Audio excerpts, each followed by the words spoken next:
Hey everybody, welcome back to Shorties on the Bass channel. Today, we're checking out the Scott Whitley SWB-1 from Chowny.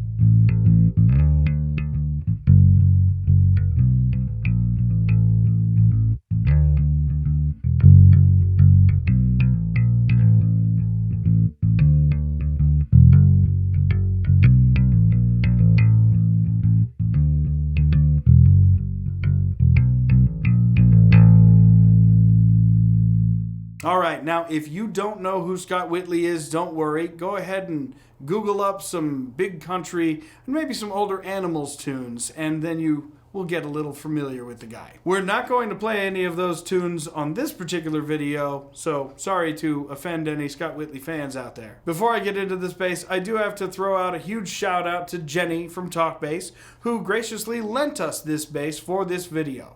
She's a big short scale enthusiast as well, so we actually might see more of her collection on the channel coming up sometime soon. Alright, so what is this bass? Taking a look at this bass right out of the gate, it kind of reminds one of the Gibson SG style bass, but I think also that it reminds me of an Alembic. It's somewhere between the Alembic Stanley Clark and the Spoiler in terms of the body shape. And also because this bass is pretty darn heavy.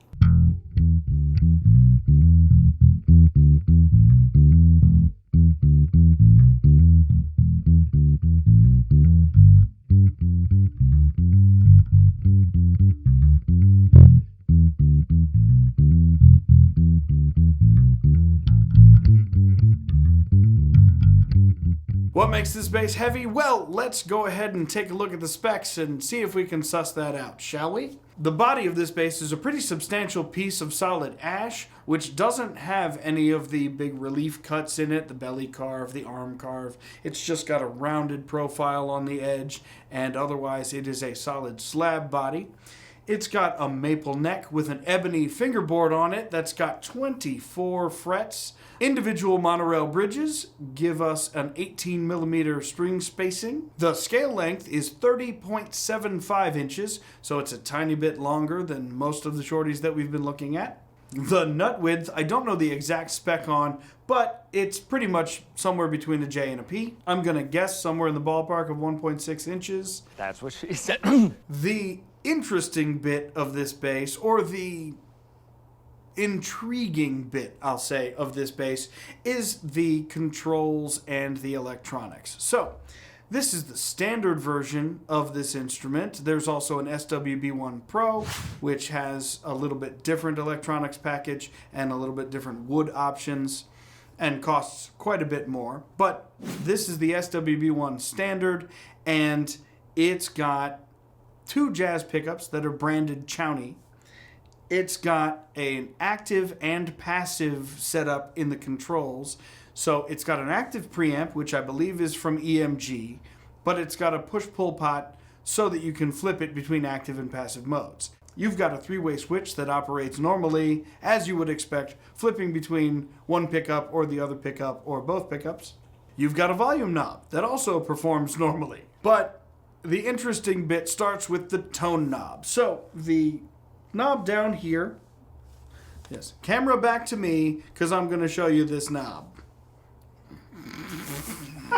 Because I'm going to show you what I'm talking about here. This knob that is kind of bottom front underneath the three-way switch is your active passive push-pull switch. When it's down, flush against the front of the bass, it's in active mode. When you pull it out, you get your passive mode. So that's just pickups, natural sound, right to your amp, and then push it down for the preamp. But when you pull it out and the bass is in passive mode, this knob is the tone knob, right?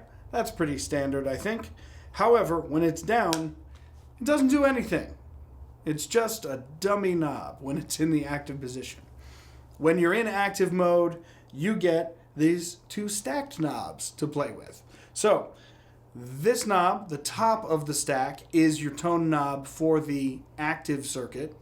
And then the bottom of the stack, the barrel, is how much of that active EQ is present. So it's a little bit difficult to describe.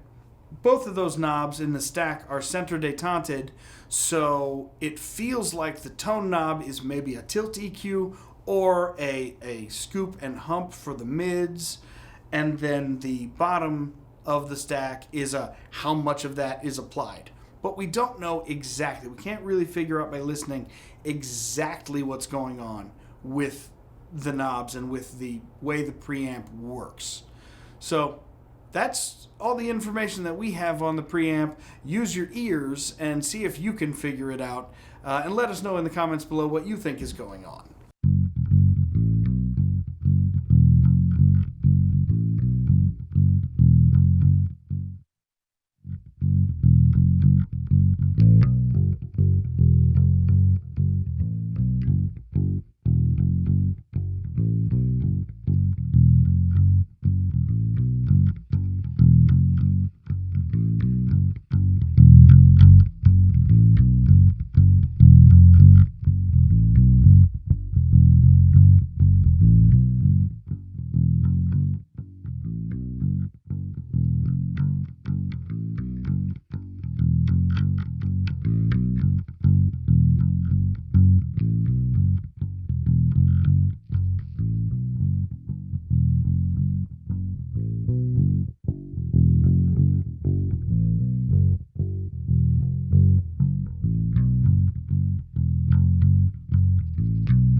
Hey guys, Dave breaking in from the editing desk here after the fact to let you know that I may or may not have gotten something wrong about the Chowny in terms of the EQ. So in the video, I just said, hey, there's like a weird thing when you put it in active mode, and the stack knob is kind of a tilt EQ and then a how much the EQ impacts the tone.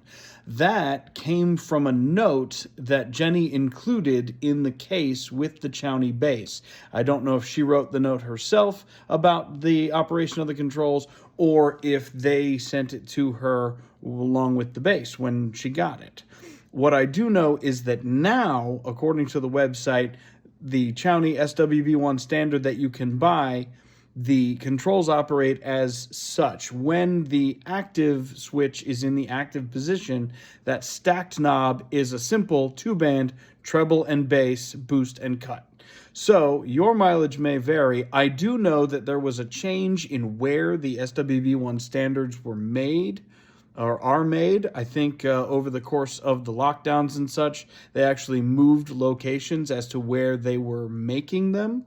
So it might simply be a difference of before or after that move in terms of how the EQ works. But according to the website now, that stack knob is a bass and treble, boost and cut. Very simple. If you were to buy one brand new right now, that's what you would get. All right, and hopefully that helps, and I'll send you back to the regularly scheduled program. This bass is currently strung with flat wounds, and I believe they're from GHS. So, unlike a lot of the other shorties that you've seen us play, well, we've got the flats, so it's going to have that characteristic flat wound bounce.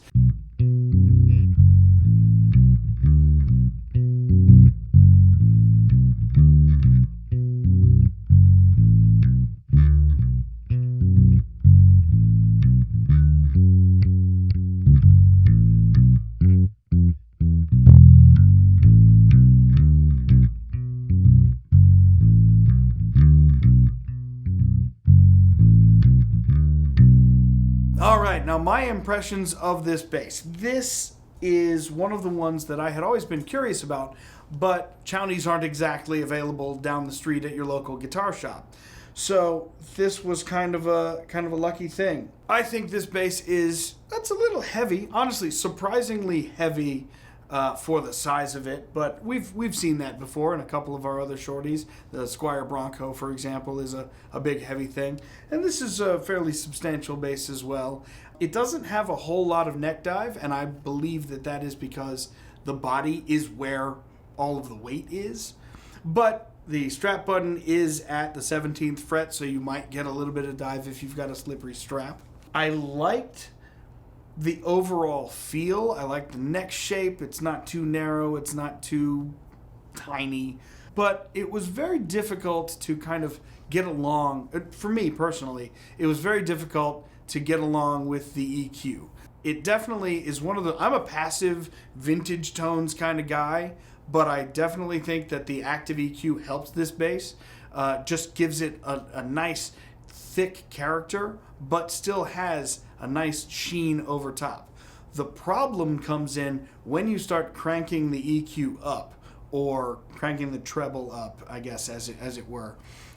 It gets really sharp. It gets piercing and clicky, and suddenly fieldies in your head, hammering on your brainstem with an ice pick. So your mileage may vary. But in some of the tones in this video, obviously we've rolled the tone back to kind of smooth it out and mellow it out, just because we think that darker sound really fits the character of the bass. But we also did a few clips with some foam shoved under the strings near the bridge to really try to tame some of those overtones, and we thought that sounded really good. So keep your eye out for that in some of the sound samples as well.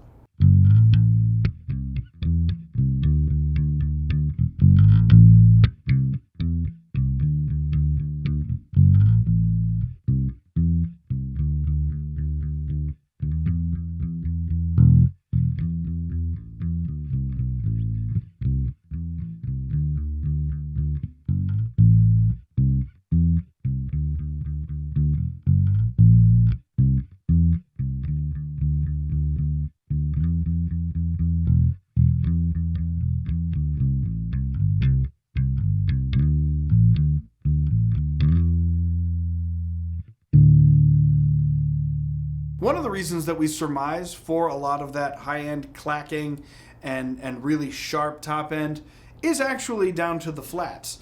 These flats might be somewhat like chromes, in which they're less prominent in the mids. With chromes, you get a lot of fundamental and a lot of that high brittle presence overtone. These are sounding similar to that in a lot of settings, so that might be a characteristic of the string. So if you throw some rounds on here, it might be a little less of that clicky-clacky, fieldy kind of a sound. If you're a flats player from way back, I know I like chromes on some of my basses sometimes. You may have already figured out how to mitigate that in your instruments. So your mileage may vary, of course, but if you know how to tame that kind of thing, drop it in the comments. Let everybody else know. That might be helpful.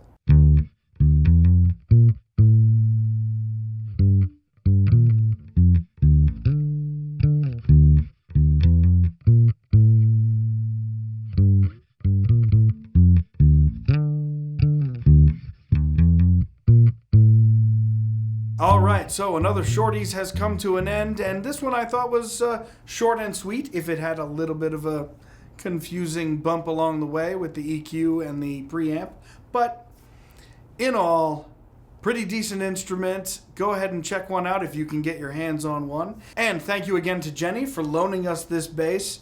Really had a good time testing it out, putting it through its paces. I was running it through a bunch of fuzz pedals and crap at home before I brought it over to the studio, and I was having fun with it. So, once again, thank you to everyone who is subscribed, everyone who likes short scale basses, and or everyone who hates short scale basses and watches our videos anyway. My name's Dave from the Bass Channel, and I'm out.